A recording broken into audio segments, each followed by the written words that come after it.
اگر وہ ان کے کرتوتوں پر ان کو پکڑنے لگے تو ان پر جھٹ عذاب بھیج دے، مگر ان کے لیے ایک وقت مقرر کر رکھا ہے کہ اس کے عذاب سے کوئی پناہ کی جگہ نہ پائیں گے۔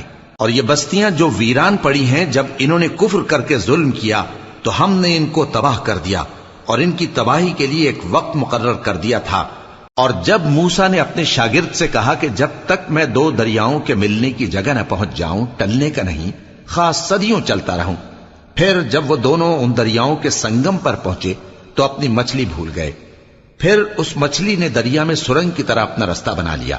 جب آگے چلے تو موسیٰ نے اپنے شاگرد سے کہا کہ ہمارا کھانا لاؤ، اس سفر سے ہم کو بہت تکان ہو گئی ہے۔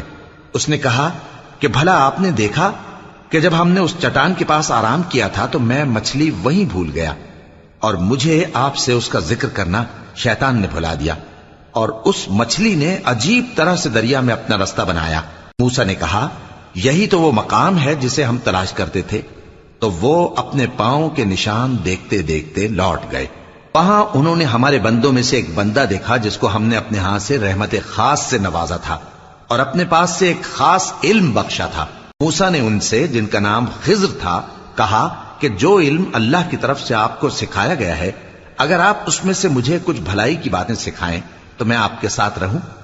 خضر نے کہا کہ تم میرے ساتھ رہ کر صبر نہیں کر سکو گے، اور جس بات کی تمہیں خبر ہی نہیں اس پر صبر کر بھی کیسے سکتے ہو؟ موسیٰ نے کہا اللہ نے چاہا تو آپ مجھے صابر پائیے گا، اور میں آپ کے ارشاد کے خلاف نہیں کروں گا۔